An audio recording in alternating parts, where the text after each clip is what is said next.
ẹ wò ó ká má tiẹ̀ dènà pẹnu lénìí.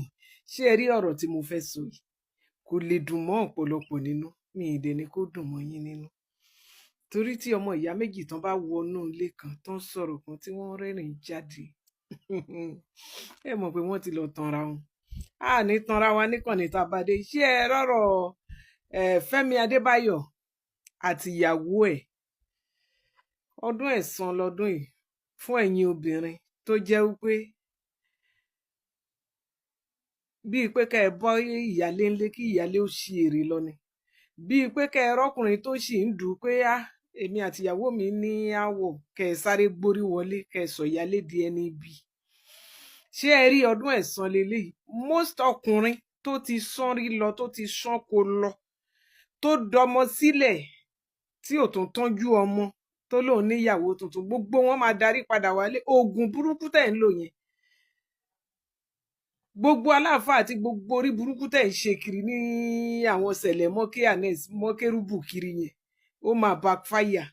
Àkókò tó tọ́lọ́run máa gba ilé fún onílé, most especially tó bá jẹ́ ìyàwó tó fòótọ́ inú fẹ́ ọkọ ẹ̀, tó fòótọ́ inú bá bẹ̀rẹ̀, tó dẹ̀ mọ̀ pé ìfẹ́ ló so àwọn méjèèjì papọ̀. Èmi ò ríbi tí èèyàn máa wà tí áwọ̀ ò ní sí ńbẹ̀. Àgàgà ẹ̀yin tá jẹ́ ìyálé ń sìn, mo fẹ́ bá yín ní gbólóhùn kan. Ẹ jọ̀ọ́ nítorí Ọlọ́run, tẹ́yin àtọkọ yín tí nǹkan bá ṣẹlẹ̀, ẹ má sáré máa jáwé divorce. Ẹ̀yin ẹ ti ẹ̀ kọ́kọ́ yẹra fúnra yín ná, kẹ́ ẹ kọ́kọ́ wo ibi tẹ́ ẹ ti ṣàṣìṣe, bóyá ó lè ṣe é tò. Tí ò bá ti ń ṣe léyìí tó ń lù ẹ́, tó ń body shame ẹ, tó fẹ́ jẹ́ kó ronú pa, tí ẹ kọ́kọ́ wò ó bóyá ó sì máa látúnṣe. For example, ẹ wo Tonto Dike,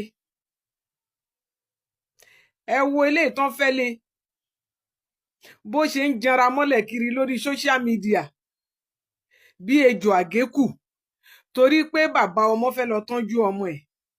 Ìyẹn ò tiẹ̀ tí ì gbà pé ìyàwó mi tí mo fẹ́ ní ṣùlọ́kà àbí tó bímọ fún mi, bóyá a fẹ́ padà.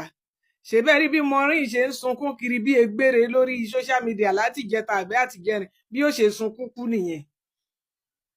Torí number one, tó bá ti lọ ṣe ìyàwó kejì nílé èèyàn kan, tètè fi sọ́kàn pé you are number two. Bí Ṣadé ọkọ ìyá sì ṣe wà, tó jẹ́ pé ó tún mọ̀ wá hù, tó jẹ́ pé ó tún kárí ẹ̀ dáadáa, she still the number two, kì í ṣe number one. Bó ṣe jóun ló ń tọ́jú bàbá tó. Èèyàn kan sọ̀rọ̀ nígbà tí mo sọ̀rọ̀ lórí kinní lánàá àbí ìjẹta, tó ní ṣebí Mercy Aigbe na better person, na good person. Mo ti interview ẹ̀ rí dáadáa. I know the way she respect people. That one kò lè sọ pé kí bàbá má tọ́jú ọmọ. Ó kàn jẹ́ pé gbogbo ìgbà tó bẹ̀rẹ̀ tó ń gùn, tó ń gbéra wọn travel, tó ń gbéra wọn sórí kinní, ìgbà yẹn ló dàbí tó ti fẹ́ kàbùkù. Ṣe rí kó dẹ̀ rọra mórí wọlé, ó jókòó jẹ́ tiẹ̀. Èmi ò ní kọ́kùnrin má níyàwó méjì mẹ́ta mẹ́rin. Èmi ò dẹ̀ ní kẹ́ ẹ má ṣe gbogbo nǹkan tẹ́ ẹ fẹ́ ṣe. Ṣùgbọ́n àní ọkọ tẹ́ ẹ gbà lọ́wọ́ èèyàn yẹn, ọkọ tẹ́ ẹ gbà yẹn, ẹ jẹ́ kó tọ́jú àwọn ọmọ ẹ̀. Mi ò sọ jù bẹ́ẹ̀, mi ò fight jù bẹ́ẹ̀ lọ. Tọ́lọ́run bá dẹ̀ sọ pé ṣe rí ìyàwó àkọ́kọ́, ìyàwó àárọ̀ ẹ̀yẹn, òun ló máa da lẹ́ńlé ẹ̀, kò sí nǹkan tẹ́ ẹ máa ṣe. Ẹ̀yin ìyàwó tẹ́ ń sáré gbórí wọlé, ìmí àsáré gbórí wọlé rẹ̀ yìí, á fẹ́ bímọ ju ìyálé lọ. A máa wé mọ́lẹ̀, a máa wé, ó lè wé mẹ́ta mẹ́rin márùn, bóyá ìyálé ní méjì, bóyá ó ní mẹ́ta. Orí burúkú bá ẹ tó mọ̀. Alákànkẹ́ rèé ń sìn. Ṣé bá Alákànkẹ́ aya Fẹ́mi náà rèé, ṣe bí ó dàbẹ̀ pé òun lẹ̀kẹta báyìí. Àwọn tìṣáájú ò mọ̀ ṣe lójú ẹ, òun ló mọ̀ ṣe. Ṣé ó ti wá rí bó ṣe ń rí? Fọ́nrán fídíò tí máa gbé sí tẹ́ ń wò yóò dà pé wọ́n ní first born yìí ìyàwó ló ń kọrin ló ń jó, pé Ọlọ́run ò gbàgbé àwọn.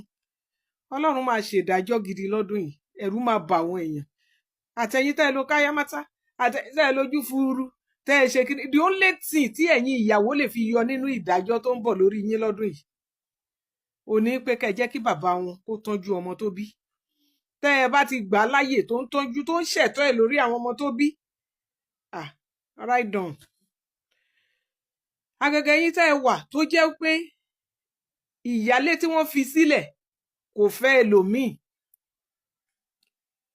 ìmíì lè má jẹ́ kọ́kùnrin míì gan bá ní àjọṣepọ̀, ẹ wá rò pé ibẹ̀ lẹ máa gbó sí.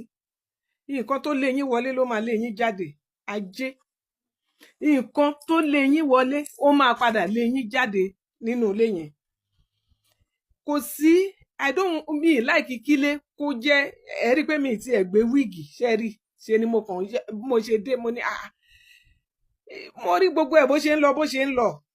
Ẹ̀yin obìnrin ẹ tó ra yín mú, ẹ̀yin tẹ́ ń lọ ṣe ìyàwó kejì yìí gan-an, most of you people nǹkan tó wà ń bẹ̀ lẹ fẹ́ lọ jẹ ẹ̀ẹ́dẹ̀ẹ́dẹ́bẹ̀ ẹ rí i pé bọ́rọ̀ pòsì àfikàn yìí kan ló wà ń bẹ̀.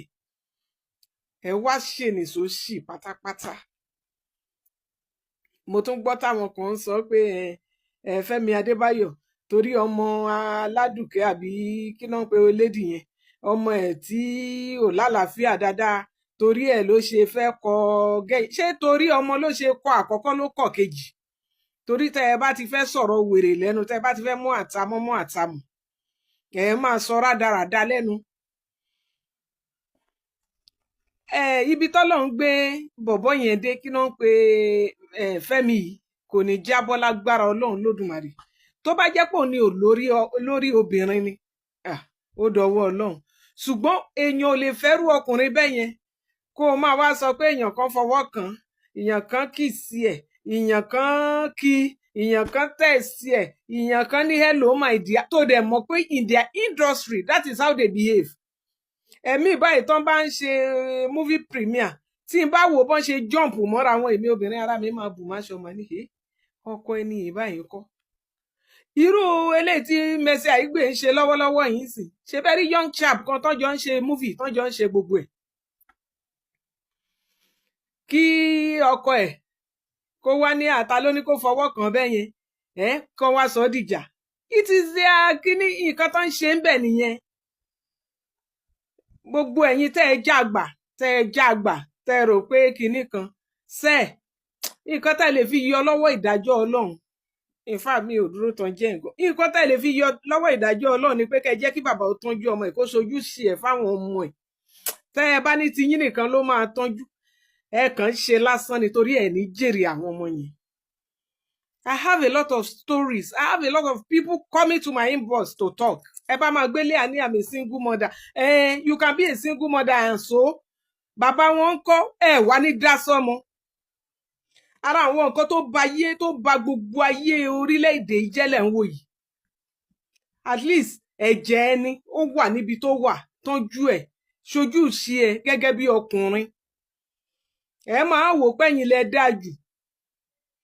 Ó dàbí ìjọ kan tí obìnrin kan ní ọkọ òun lòun ò fresh tó, òun ò ṣe kinní tó. Èló lòun múlẹ̀ tó ní kíyàwó ẹ̀ fresh. Wọ́n ń gba abẹ́rẹ́ kan sí 160,000. Wàá gba bíi 4 lóṣù. Tó bá fẹ́ kí skin yẹn kó máa dán kó máa sọ̀rọ̀. Ìwọ tí sálárì ẹ̀ gan ò tó 400 tí ò tó 300 tó gbéyàwó sílé pé kò dán tó. Ẹ dẹ̀ máa jẹun, ẹ máa sanwó ilé, ìbẹ̀lẹ̀ tí máa. Nǹkan tẹ̀yin ọkùnrin máa ń fẹ́ lẹ́mí I don't know what you want. Obìnrin tó rí tó ń dán ta yẹn kó owó yẹn fi tọ́jú ìyàwó ẹ̀. Sorry.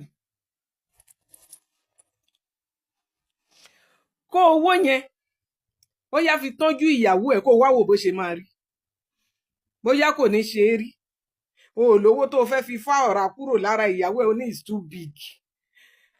O ò lówó tó lè fi raṣọ gidi fún ìyàwó ẹ̀ ó ní she's not wearing cut and sew, she doesn't know how to dress. Ẹ gbọ́rú ẹ̀ rí.